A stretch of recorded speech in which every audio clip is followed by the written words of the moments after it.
Good morning, everyone. This is Jeffe Kennedy, author of Epic Fantasy Romance. I'm here with my first cup of coffee. Ah, wonderful. Today is Monday, October 9th, Indigenous Peoples Day here in the U.S.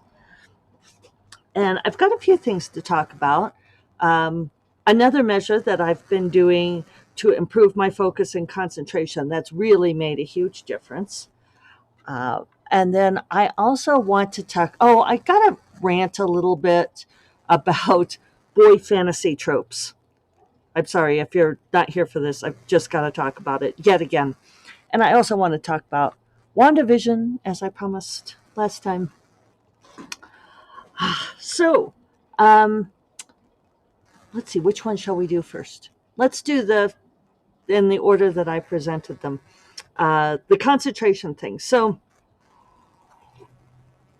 I had gone back to I've gone back and forth on this at various points, but you all have heard me, unless you're new to this podcast, in which case go back and listen if you care.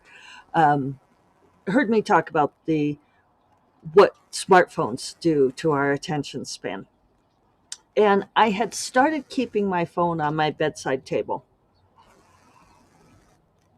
in part because um, my husband would sometimes, because he sleeps in another room now, he would try to call me if he wasn't feeling good, or because he was sleeping very badly for a while there, um, or just in case of emergency, right?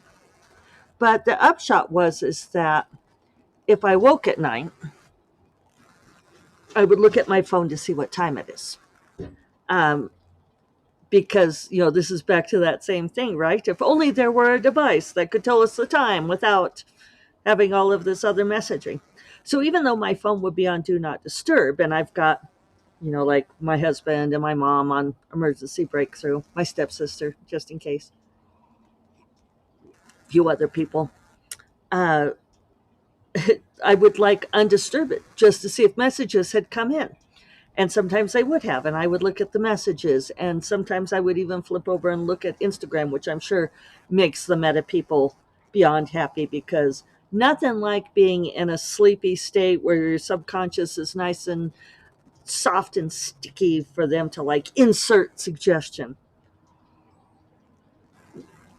Um, and so I was noticing that, well, I guess I didn't notice. I wanted to say I was noticing that that was fragmenting my attention. I knew my attention was fragmented, and I was trying to eliminate reasons why so that I could focus better at getting more words, which, by the way, on Friday, I did so much better. I got 2,741 words on Friday.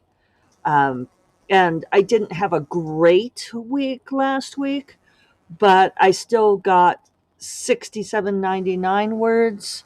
It was bad at the beginning of the week and then slowly improved. So I'm happy with my progress. I'm at nearly 40,000 words.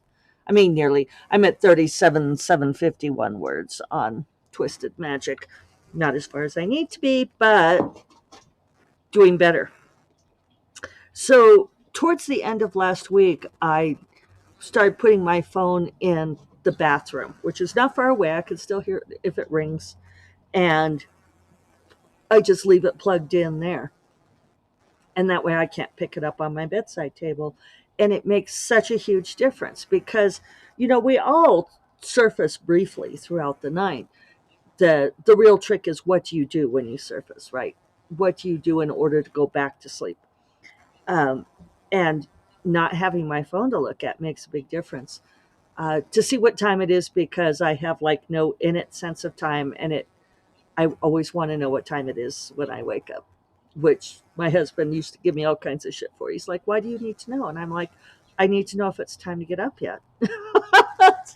Is it morning or not?" Because sometimes, depending on time of year, you can't tell by the light, right?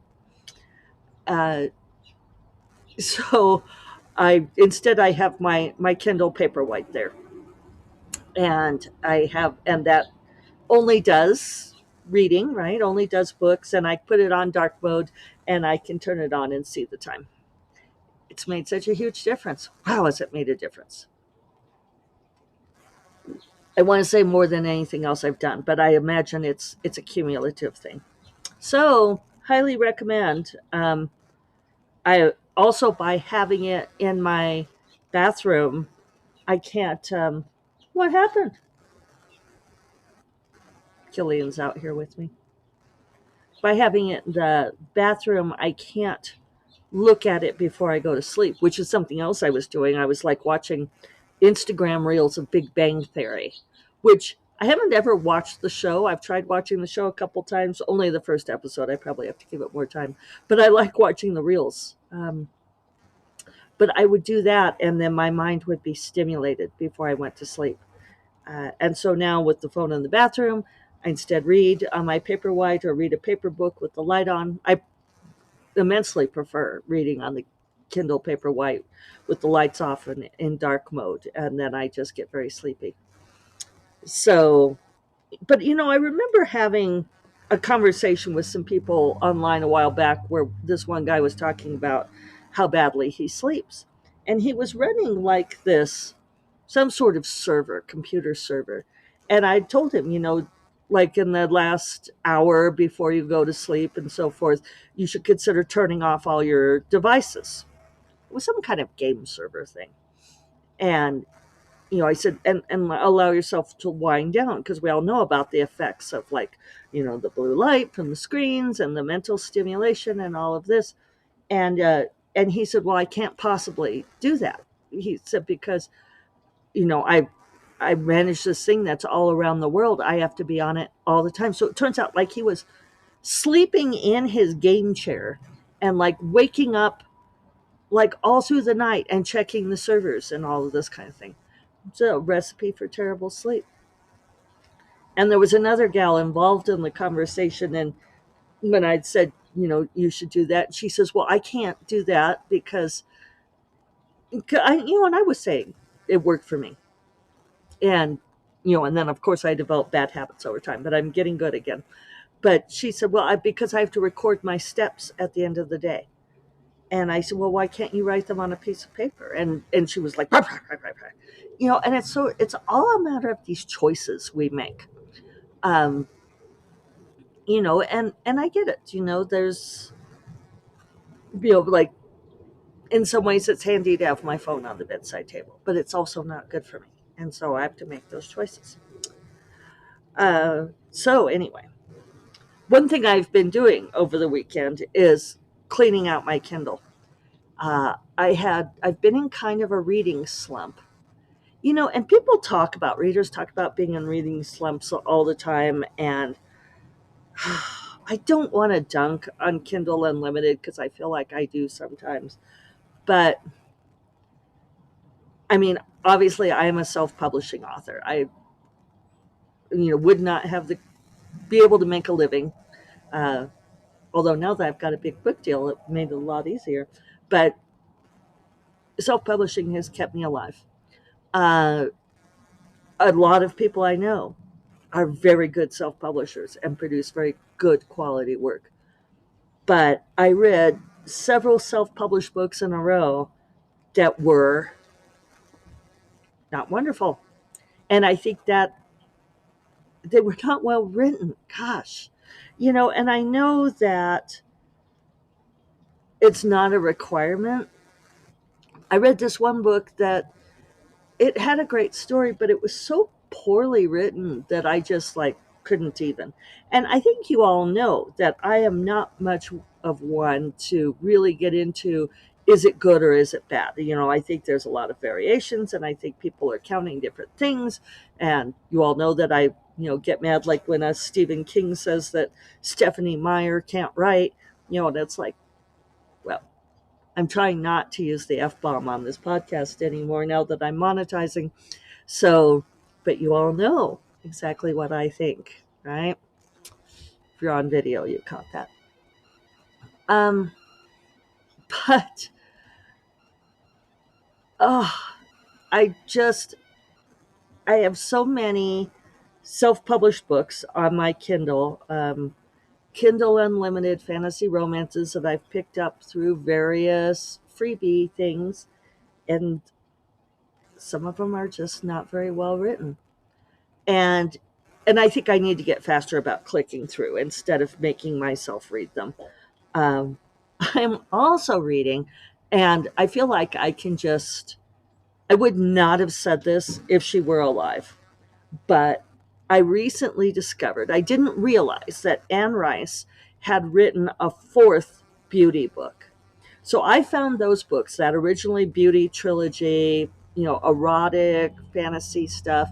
I found those in a bookstore in Carmel, California, when I was out there visiting a friend when I was in college, and picked up that first one, The Claiming of Sleeping Beauty, and was so wowed. I mean, it like had everything I wanted in it. It was like the really intense sex, a little soupçon of Dubcon.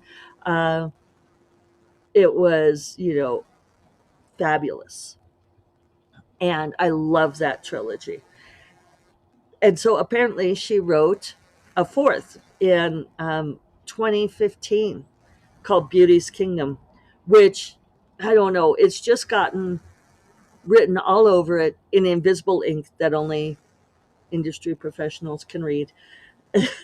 That, and it's Penguin Random House, that they wanted her to, it's like, oh, look, this is like another 50 Shades of Grey. You've written this great erotic romance stuff, a little bit of BDSM in there, and it's great. Um, and so she, like, I don't think she wanted to write this. Anyway, you all know I love Anne Rice. Love those books. Huge fangirl of Anne Rice. Friends with her son. Sorry, Christopher, I doubt you'll watch this, but just in case, sorry. This book is terrible. It's so bad.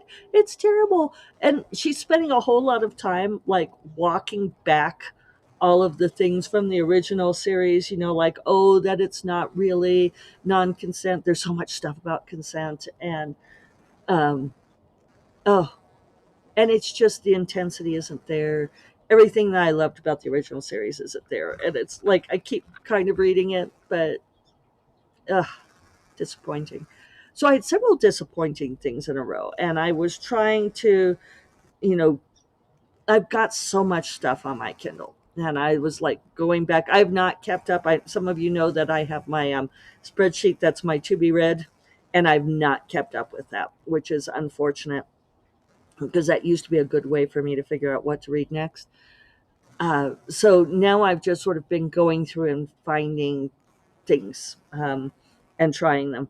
So I started reading this fantasy series by actually someone who's like a friend of a friend.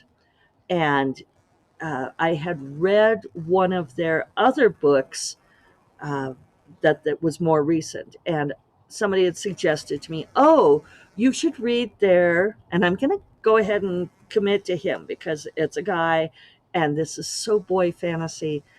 And I started reading this, and it like starts out, it's the epic fantasy, and there are things that are really interesting about it, but it's not, I mean, I know a lot has changed in recent years, but like when on the first page you get a reference to mankind, and I immediately go, oh, okay, and then women are being raped, and it's considered a matter of course, and it turns out there's four point of view characters, and it's like the soldier, the scholar, the priest, and the female. And longtime listeners will know how much I dislike this trope of that there's like three male characters with distinguishing characteristics plus a female whose only distinguishing characteristic is that she is female. And then this one dresses up almost immediately as a boy, which I suppose makes her interesting. And there's this totally gratuitous scene where like her older caretaker makes her strip naked so we can look at her naked to decide if it's going to work for her to dress as a boy. How is that a thing? How does that even work? Um, yeah, and so even though it was well written, which I was craving, and I really wanted to read some good fantasy to help feed what I'm writing now, uh, I just couldn't even. I was reading the sample and yeah, had to tap out. So, boy, fantasy. Can we just ditch this trope? I mean, let's not do it anymore. And I realized this was an older thing, but yeah.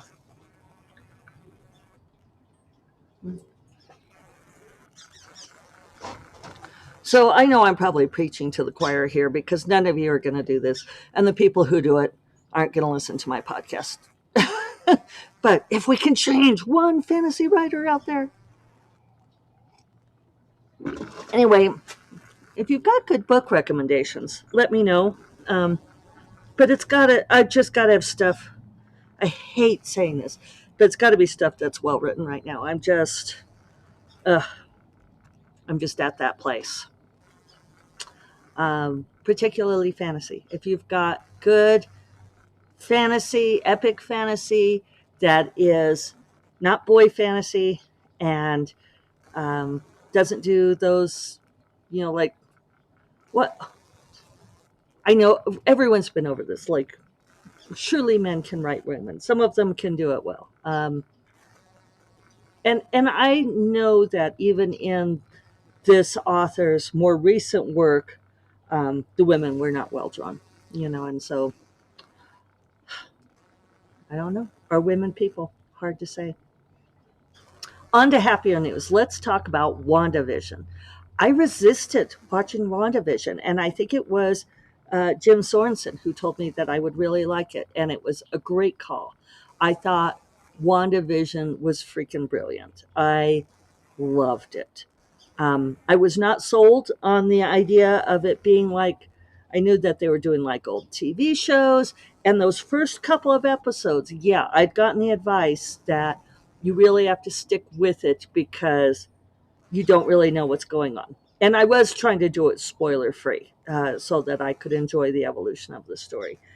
And so it's, yeah, and what's great about this particular show too is that it is very female driven. Um, so there's the play on Wanda being in the TV shows, and it does progress through these TV shows. I don't want to spoiler it all for you too much, but if you are around my age, you will recognize a lot of these shows. There are riffs on like I Love Lucy and Dick Van Dyke Show and the Brady Bunch. Um,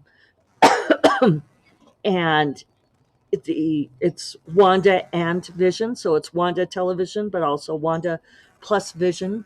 And if you are, I feel like this is not spoilery. If you are, been following the whole Marvel Universe story, you know that Vision died. Vision died irrevocably in Avengers Endgame, or in that duology of movies. Um, and so this is about grief, and it's about how Wanda is struggling, and it's about how a woman deals with things. And it is, the witchcraft is great in it. Uh, yeah, the magic is cool, but it's about a woman's concerns that, like part of how Wanda is dealing with her grief, and it ties in with the deaths of her parents and of her brother, and like all she wants is this idealized family life, and she wants children, and she wants to do things like take them trick-or-treating and all of this. And of course she's also this enormously powerful witch, and so she's created a lot of this through magic, in a seamless way that's astoundingly powerful, and also just really sad. And it's not a sad show. There's sad aspects to it, but anyway, it's just amazingly well done. I think I'm probably going to watch it again. But wow, what? And it's nice because it's a self-contained series. It's not going to go on to another season. There's just no way for it. Um, so yeah, definitely check that out. All right, I am going to go in and get to work. I hope you all had a great weekend. I hope that you're going to have a fantastic week full of focus and creativity. And I will talk to you all on Friday. You all take care. Bye bye.